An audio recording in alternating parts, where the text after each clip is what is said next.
اور شر کا کیسا اثر انسان کی زندگی میں پڑتا ہے، صحیح بخاری کی روایت ہے۔ اور اس روایت میں جس صحابی کا ذکر ہے ان کا نام ہے حضرت سعد بن ابی وقاص رضی اللہ عنہ۔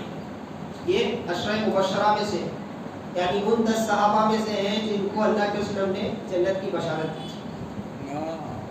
اب اس کے بعد کا واقعہ ہے نا، اس سے بھی زیادہ ہمارے لیے حیرتناک ہے۔ یہ بات میں نے اس لیے عرض کی تاکہ لوگوں کے مزاج کا اندازہ لگایا جا سکے۔ کوفہ معلوم ہے آپ کو؟ کوفہ ایک انتہائی تاریخی شہر ہے۔ آج اس کی کوئی خاص یہ نہیں ہے، لیکن ایک زمانے تک کوفہ کی بڑی تاریخ، بڑا خاص مقام ہے کوفہ۔ کربلا وہیں سے شروع، مولا کائنات کی شہادت وہیں ختم، بہت امام اعظم اسی کوفہ سے نکلے، امام بخاری کو بار بار اسی کوفہ میں جانا پڑا حدیث کے لیے۔ تو کوفہ ایک تاریخی مقام ہے اور اسلامی تاریخ کا ایک خاص مقام ہے، اور بہت سی یادیں وہاں سے جڑی ہوئی ہیں، اچھی بھی بری بھی سب۔ تو اس کوفہ کا گورنر کن کو بنایا گیا؟ حضرت سعد بن ابی وقاص رضی اللہ عنہ کو گورنر بنایا گیا، نگران کار بنایا گیا۔ اور خلیفہ تھے حضرت عمر بن خطاب۔ اسلامی سیاست کا دور تھا، آج کی سیاست تو نہیں ہے۔ آج کی سیاست نمازیوں کو پسند نہیں کرتی، آج کی سیاست میں نمازی لوگ چلتے بھی نہیں، پریشان ہو جاتے ہیں۔ آج کی سیاست کے لیے کیا ہے؟ تو حاضرین محترم رضوان گرامی، حضرت سعد بن ابی وقاص کو کوفہ کی ذمہ داری دے دی گئی، اور من جملہ ذمہ داری یہ ہوتی تھی امیر کی کہ وہ نماز بھی پڑھائے۔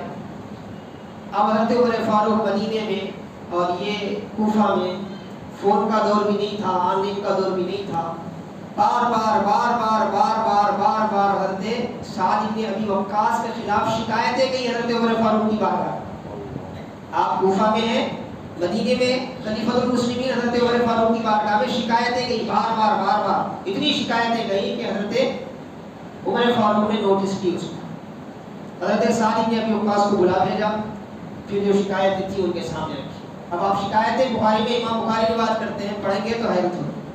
ایک جنتی صحابی جنہوں نے کئی جگہوں میں آقا علیہ السلام کا ساتھ دیا، آقا علیہ السلام نے آپ کے لیے جنت کی بشارت دی، کوئی معمولی ہستی تو نہیں ہو سکتے۔ ان کے لیے جو شکایت آئی تھی، پہلی شکایت کیا تھی ان کے لیے پہلی شکایت یہ تھی کہ حضرت عمر نے فرمایا کہ آپ کے لیے شکایت یہ ہے کہ آپ نماز صحیح نہیں پڑھاتے، آپ نماز صحیح نہیں پڑھاتے۔ صحابی رسول جن کو زبان رسالت سے جنت کی بشارت ملی ہے، ان پر اعتراض تھا کہ آپ نماز صحیح نہیں پڑھاتے۔ تو حضرت سعد بن ابی وقاص نے فرمایا، میرے آقا علیہ السلام کو نماز پڑھتے اور پڑھاتے ہوئے اپنی آنکھوں سے دیکھا ہے، میرے آقا جس انداز سے پڑھاتے تھے میں اسی انداز میں پڑھاتا ہوں۔ تو حضرت عمر فاروق نے فرمایا، مجھے امید ہے آپ بالکل صحیح کہہ رہے ہیں، مجھے آپ سے یہی امید تھی، لیکن شکایت تھی، ذمہ داری تھی، تو آپ نے اس کو ازالہ کر دیا۔ اس کے بعد آپ نے کیا کیا؟ حضرت سعد بن وقاص کے ساتھ کچھ ذمہ دار لوگوں کو بھیجا، جا کے کیا ہے چیک کرو آپ کوفہ کو، جی اتنی شکایتیں آئی نا، جا کے چیک کرو۔ اب جا کے چیک کریں، جس کے سامنے بھی آپ کا ذکر کر رہے ہیں، ہر کوئی آپ کی تعریف کر رہے ہیں، آپ کی نماز کی بھی تعریف کر رہے ہیں، آپ کے خدمات کی بھی تعریف کر رہے ہیں، ہر کوئی تعریف کر رہا ہے۔ ہر مسجد میں مصلیوں سے پوچھ رہے ہیں، باہر پوچھ رہے ہیں، یہاں پوچھ رہے ہیں، جہاں پوچھ رہے ہیں، سب جگہ میں۔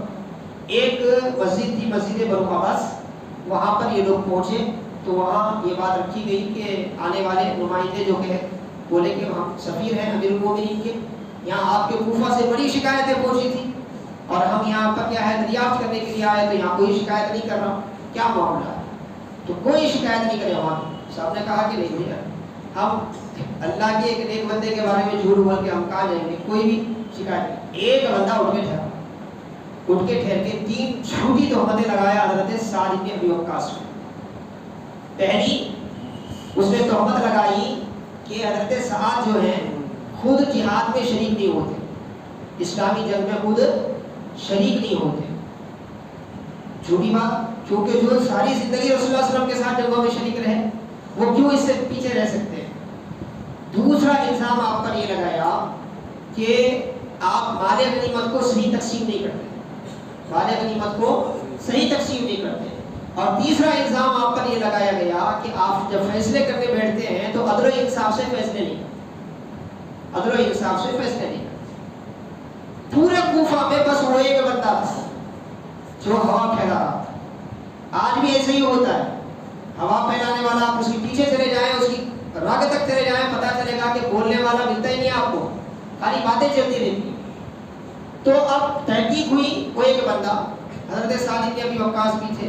سارے لوگ تو کیا ہے آپ کے حق میں بول رہے تھے، سب اللہ کے گھر میں سب اللہ کی قسمیں کھا کھا کے کیا ہے آپ کی ایمانداری، آپ کی دیانتداری، آپ کے انصاف کے بارے میں بول رہے تھے۔ ایک بندہ شکایت کیا، وہ بھی شرارتاً، اس نے ایسا کیا، تہمت لگائی جھوٹی، تو آپ نے وہاں ایک دعا دی، حضرت سعد بن ابی وقاص نے دعا دی۔